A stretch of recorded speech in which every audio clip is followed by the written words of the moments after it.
கர்த்தருடைய பரிசுத்த நாமத்துக்கு ஸ்தோத்திரம். கர்த்தர் நமக்கு கொடுத்திருக்கிற இந்த கிருபையின் நேரத்திற்காக நான் கர்த்தருக்கு நன்றி செலுத்துகிறேன். இந்த கிருபையின் நேரத்தில் தேவனுடைய வார்த்தையை சற்று நேரம் தியானிப்போம்.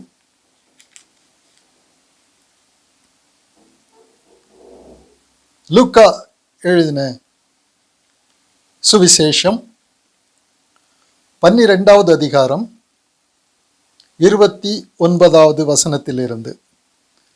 லூக்கா 12வது அதிகாரம் 29வது வசனத்திலிருந்து.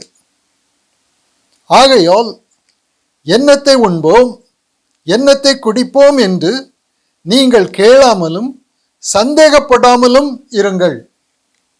இவைகளை எல்லாம் உலகத்தார் நாடி தேடுகிறார்கள். இவைகள் உங்களுக்கு வேண்டியவைகள் என்று உங்கள் பிதாவானவர் அறிந்திருக்கிறார். தேவனுடைய ராஜ்யத்தையே தேடுங்கள், அப்பொழுது இவைகள் எல்லாம் உங்களுக்கு கூட கொடுக்கப்படும். பயப்படாதே சிறுமந்தையே, உங்களுக்கு ராஜ்யத்தை கொடுக்க உங்கள் பிதா பிரியமாயிருக்கிறார். தேவனுடைய ராஜ்யத்தையே தேடுங்கள், அப்பொழுது இவைகள் எல்லாம் உங்களுக்கு கூட கொடுக்கப்படும்.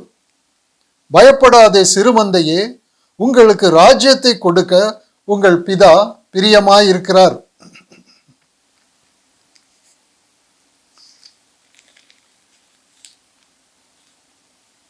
ஆண்டவர் நமக்கு உணர்த்துகிற காரியம்,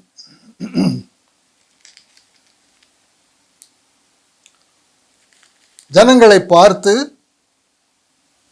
ஆண்டவர் நமக்கு கற்றுக் கொடுக்கிற காரியம், இந்த உலகத்தில் நாம் ஏன் வந்திருக்கிறோம், நாம் உலகத்தில் வந்திருக்கிறதன் நோக்கம் என்ன? இந்த உலகத்துல எந்த மனுஷனுக்குமே தெரியாது. உலகத்தில் வந்திருக்கிற எல்லா மனுஷருமே எப்படி சிந்திப்பார்கள் என்றால், இந்த உலகத்தை நாம் ஆதாயப்படுத்த வேண்டும், இந்த உலகத்தில் எனக்கு எல்லா விதமான தாளந்துகளும் எனக்கு வேண்டும், எந்த குறையும் எனக்கு இருக்கக்கூடாது, நான் ஒரு நிம்மதியாக ஒரு நீண்ட ஒரு தீர்க்காயுஸ் இந்த உலகத்தில் நான் வாழ வேண்டும். உலகத்தை ஆதாயப்படுத்துகிற ஒரு வாழ்க்கை, இதை மையமாக கொண்டுதான் ஒவ்வொருவரும் இந்த உலகத்துல வாழ்ந்து கொண்டிருப்பாங்க. உலகம் அவனுடைய இலக்கு உலகத்தில் ஒரு மேன்மையான ஒரு வாழ்க்கை, ஒரு மகிமையான வாழ்க்கை, ஒரு செல்வ செழிப்புள்ள வாழ்க்கை, குறை அற்ற ஒரு வாழ்க்கை. இந்த வாழ்க்கை தான் அவர்களுக்கு இலக்காக இருக்கும். ஆனால் தேவன் நமக்கு உணர்த்துகிற காரியம், கற்றுக் கொடுக்கிற காரியம் என்னவென்றால், நாம் இந்த உலகத்துக்கு வந்ததன் நோக்கம், நாம் ஆண்டவரிடத்தில் அனுமதி கேட்டுக்கொண்டு வரவில்லை, அவர் நம்மை இந்த உலகத்திற்கு அனுப்பியிருக்கிறார். அப்படியானால் அவருடைய நோக்கம் என்ன? தேவனுடைய நோக்கம் என்ன என்றால், இந்த பூமியில் இந்த உலகத்தில் நாம் வாழும் பொழுது பரலோகத்தை சுதந்திரித்துக் கொள்கிறதற்காக நாம் இந்த பூமிக்கு அனுப்பப்பட்டிருக்கிறோம். இதுதான் தேவனுடைய நோக்கம். நாம் பரலோகத்தை சுதந்திரித்துக் கொள்வதற்காகவே இந்த உலகத்திற்கு அனுப்பப்பட்டிருக்கிறோம், பூலோகத்தை சுதந்திரித்துக் கொள்வதற்கு அல்ல. இது ஒரு மனுஷ சிந்தைக்கு முற்றிலும் மாறுபட்டதாக இருக்கும். உலகத்துல யாரும் இப்படி சிந்திக்க மாட்டார்கள். தேவன் நம்மை இப்படி சிந்திக்க சொல்லுகிறார். உன்னை இந்த உலகத்திற்கு நான் அனுப்பினதன் நோக்கம் என்னவென்றால், நீ பரலோகத்தை சுதந்திரித்துக் கொள்ளும்படிக்கு உனக்கு இந்த உலகத்தில் நான் ஒரு வாழ்க்கையை கொடுத்திருக்கிறேனே தவிர, இந்த உலகத்தை நீ சுதந்திரித்துக் கொள்வதற்கு அல்ல. மனுஷனுடைய பிரச்சனையே என்ன என்றால், இந்த தேவனுடைய நோக்கம் எனக்கு தெரியாததுனால, ஒரு அறியாமை இருளின் நான் இருக்கிறதுனால, என்னுடைய முற்பிதாக்கள், என்னுடைய பாரம்பரியம், உலகத்து ஜனங்கள் எல்லாருமே இப்படி ஒரு வாழ்க்கை வாழ்கிறதுனால் எனக்கு உலகத்தை நான் சுதந்திரிக்க வேண்டும் என்கிறது தான் என்னுடைய வாழ்க்கையின் நோக்கமாக இருக்குமே தவிர, பரலோகத்தை சுதந்திரிக்கிறதற்காக நான் பூலோகத்துக்கு அனுப்பப்பட்டிருக்கிறேன் என்கிற தேவ சித்தம் எனக்கு தெரியவே தெரியாது. அதன் விளைவு தான் ஒவ்வொருவரும் இந்த உலகத்தில் சிக்கி தவிக்கிறதன் காரணம். எல்லாரும் கிறிஸ்துவை விசுவாசிக்கிறவர்கள் எல்லாரும் பெரும்பாலும் பரலோகத்தை சுதந்திரிக்க நாம் வந்திருக்கிறோமே தவிர பூலோகத்தை சுதந்திரிக்கிறது அல்ல. பரலோகத்தை நாம் சுதந்திரிக்க வேண்டுமானால் பூலோகத்தை ஜெயிக்க வேண்டும், ஜெயங்கொள்ள வேண்டும். உலகத்தை சுதந்திரிக்கிறதற்காக நாம் வரவில்லை, உலகத்தை ஜெயித்து நாம் பரலோகத்திற்கு போகிறதற்காக வந்திருக்கிறோம். இந்த சிந்தை, இது தேவ சிந்தை. இந்த சிந்தையின்படி சிந்திக்கிறவர்கள் உலகத்தில் மிக குறைவு. யார் யாரெல்லாம் இந்த உலகத்துல துக்கத்தில் இருக்கிறார்களோ, வருத்தத்தில் இருக்கிறார்களோ, பாரத்தில் இருக்கிறார்களோ, ஒரு சந்தோஷம் இல்லாத, ஒரு சமாதானம் இல்லாத, இளைப்பாறுதல் இல்லாத ஒரு உலக வாழ்க்கையில், கண்ணி போன்ற உலக வாழ்க்கையில் சிக்கிக் கொண்டிருக்கிறவர்கள் அனைவரும் இந்த உலகத்தை சுதந்திரிக்கிறதற்காக வாழ்கிறவர்கள். அதன் விளைவு பரலோகத்தை சுதந்திரிக்க வேண்டும் என்கிற தேவ சித்தத்தை அறிந்து உணர்ந்தவர்களாக இருந்தால் அவர்கள் ஒருபோதும் துக்கமா இருக்க மாட்டாங்க. உலகத்தை சுதந்திரிக்கிறதற்கு அத்தனை முட்டுக்கட்டைகள் இருக்கும். அதனாலதான் இவங்க சொல்றாங்க, எண்ணத்தை உண்போம், எண்ணத்தை புசிப்போம், எண்ணத்தை குடிப்போம். யாரா இருந்தாலும் சரி, புசிப்பு குடிப்பு மட்டும் இல்ல, உலகத்தில் உள்ள எல்லா காரியங்களும் பிரச்சனைகளாகவே இருக்கும் வாழ்க்கையில். சிறு குழந்தைகளில் இருந்து முதியவர் வரைக்கும் அனைவரும் உலகத்திற்குள் வாழும் பொழுது அவர்கள் பிரச்சனைகளை சந்தித்து கொண்டே இருப்பாங்க. தங்களுடைய இலக்கை அவர்கள் அடைய முடியாதபடிக்கு முட்டுக்கட்டைகள், தடைகள் வந்து கொண்டே இருக்கும். ஒவ்வொரு நாளும் போராட்டமும் பிரச்சனையும் பாடுகளுக்குள்ளும் இருப்பாங்க. அதற்குள் போராடி போராடி உலகத்தில் நான் ஒரு மேன்மையான ஒரு இடத்திற்கு நான் வர வேண்டும் என்று போராடி போராடி களைத்து போய் நொந்து போய் இந்த உலகத்தில் சஞ்சலப்பட்டு கொண்டிருப்பாங்க. உலகத்தை சுதந்திரிக்கிற வாழ்க்கை இவ்வளவு பெரிய ஒரு போராட்டம் நிரம்பிய, ஒரு சஞ்சலம் நிரம்பிய வாழ்க்கை என்பது அவங்களுக்கு தெரியாது. தேவ சித்தம், தேவன் என்ன சொல்லுகிறார்? தேவனுடைய ராஜ்யத்தையே தேடுங்கள்.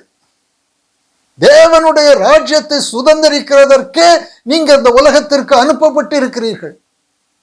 உங்களுக்கு ஒரு அசைவில்லாத ராஜ்யம் இருக்கு, ஒரு பரலோக ராஜ்யம் இருக்கு, இனி வரும் வானமும் பூமியும் இருக்கு, அழிவில்லாத ஒரு உலகம் உங்களுக்கு இருக்கிறது, உங்களுக்கு ஒரு அழிவில்லாத சரீரம் இருக்கிறது. அந்த சரீரத்தில் அதை நீங்கள் சுதந்திரித்து கொண்டு நித்தியமாக தேவனோடு கூட நித்திய ராஜ்யத்தில் நீங்கள் வாழ வேண்டும் என்பதே உங்களுடைய இலக்காக இருக்க வேண்டும். இந்த ராஜ்யத்தை சுதந்திரித்துக் கொள்வதற்காகவே நீங்கள் பூமிக்கு வந்திருக்கிறீர்கள். அப்படியானா நாம் பூமியில வாழ்கிற காலம், எனக்கு இந்த உலகத்தில் உள்ள தேவைகள் எவ்வளவோ உண்டே, அதை குறித்து என்ன இருக்கிறது என்று கேட்டால் அதைத்தான் ஆண்டவர் சொல்றார். அதை பற்றி நீ எங்க கவலைப்படுற? உனக்கு உலகத்துக்கு தேவையான எல்லா காரியத்தையும் பார்த்து கொள்கிறதற்கு, கொடுக்கிறதற்கு அது என்னுடைய பொறுப்பு, என்னுடைய ரெஸ்பான்சிபிலிட்டி. அது நீ உலகத்தில் இருக்கும் காலம் வரை நீ பரலோக ராஜ்யத்தை சுதந்திரித்துக் கொள்வதற்கு உனக்கு கொடுக்கப்பட்டிருக்கிற அந்த காலம் முழுவதிலும் உனக்கு உலக பிரகாரமான என்னென்ன தேவைகள் உண்டோ அந்த தேவைகள் எல்லாவற்றையும் உனக்கு பூரணமாக கொடுக்கிறது என்னுடைய பொறுப்பு. என் பொறுப்பை நான் தட்டி கழிக்கவே மாட்டேன். ஆனால் இந்த உலகத்தில் நீ வாழும் காலம் முழுவதும் பரலோக ராஜ்யத்தை சுதந்திரித்துக் கொள்வது உன்னுடைய பொறுப்பு. அதை நீ தட்டி கழிக்கவே முடியாது. என்னுடைய பொறுப்பு இருக்கு. உன் உலக பிரகாரமான காரியங்களை நான் பார்த்துக் கொள்வேன், நீ கவலையே போடாத. நீ ஒன்றுக்கும் கவலைப்படாத. எதை குறித்து நீ கவலைப்படவே வேண்டாம். நீ ஒன்றுக்கும் கவலைப்படவே வேண்டாம். உலக பிரகாரமான எல்லா காரியத்துக்கும் நான் பொறுப்பு. அது என்னுடைய பொறுப்பு. அதை நான் செய்வேன். நான் தான் உன்னை அனுப்பி இருக்கிறேன். ஆனால் நீ இந்த உலகத்தில் வாழும் காலம் முழுவதிலும் பரலோக ராஜ்யத்தை சுதந்திரித்துக் கொள்கிறது உன்னுடைய பொறுப்பு. அந்த பொறுப்பை நீ தட்டி கழிக்க கூடாது. நான் செய்ய வேண்டிய காரியம் உனக்கு உலக பிரகாரமாக எல்லாம் நான் ஏற்படுத்தி வச்சிருக்கிறேன். நீ பரலோகத்தை சுதந்திரிக்கிறதற்கும் உனக்கு தேவையானது எல்லாம் ஒரு அருமையான ஒரு வாழ்க்கை. அந்த வாழ்க்கையில் ஒவ்வொரு நாளும் நடக்க வேண்டிய சம்பவங்கள், சூழ்நிலைகள் எல்லாவற்றையும் நான் செம்மையாக செய்து வச்சிருக்கிறேன். நீ பரலோக ராஜ்யத்தை சுதந்திரிக்க வேண்டுமானால் அன்றாடம் உனக்கு கொடுக்கப்படுகிற ஒவ்வொரு சம்பவங்கள், சூழ்நிலைகள் எல்லாவற்றிலும் நீ உன்னுடைய மாம்ச சிந்தையை அழிக்கும்படியாக, தேவனுடைய சிந்தை, என்னுடைய சிந்தையை நீ எடுத்துக்கொள்ளும்படியாக உன் சிந்தையை மாற்றும் பொழுது நீ பரலோகத்தை நீ சுதந்திரிக்கிறாய்.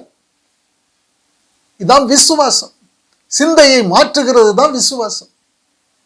நீ மனுஷன் சிந்திக்கிற பிரகாரமாக நீ சிந்திக்காமல் தேவன் சிந்திக்கிற பிரகாரமாக ஒவ்வொரு சூழ்நிலைகளையும் நீ சிந்திக்க ஆரம்பித்து விட்டால் மனுஷனாய் இருக்கிற நீ ஆவியாக மாறுவாய். ஆவிக்குரிய ஜீவனாக நீ மாறுவாய்.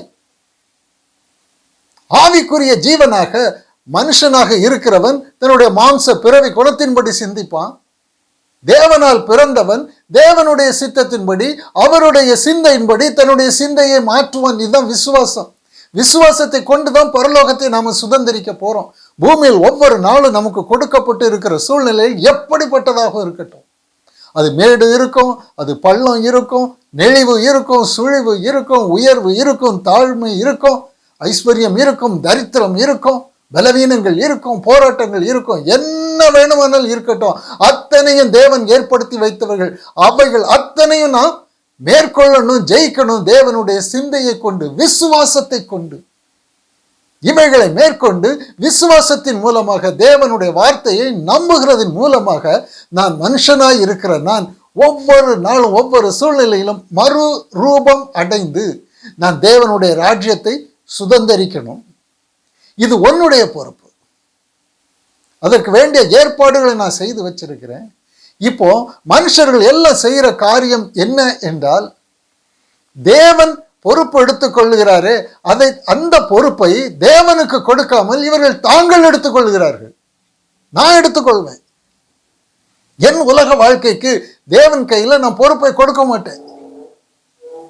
தேவன் எனக்கு கொடுத்திருக்கிற பொறுப்பை அலட்சியம் பண்ணிட்டு, பரலோக ராஜ்யத்தை சுதந்திரிக்கிறதை அலட்சியம் பண்ணிட்டு, அவர் எதை நீ பொறுப்பு எடுத்துக்கொள்ள வேண்டாம் என்று சொல்லி இருக்கிறாரோ, எது என்னுடைய பொறுப்பு என்று சொல்லி இருக்கிறாரோ அதை பொறுப்பு எடுத்துக்கொள்கிறதன் விளைவுதான் இன்றைக்கு உலகத்துல அனைவரும் துக்கத்திலும், துயரத்திலும், பாடுகளிலும், போராட்டங்களிலும், கண்ணீரிலும் இருக்கிறது.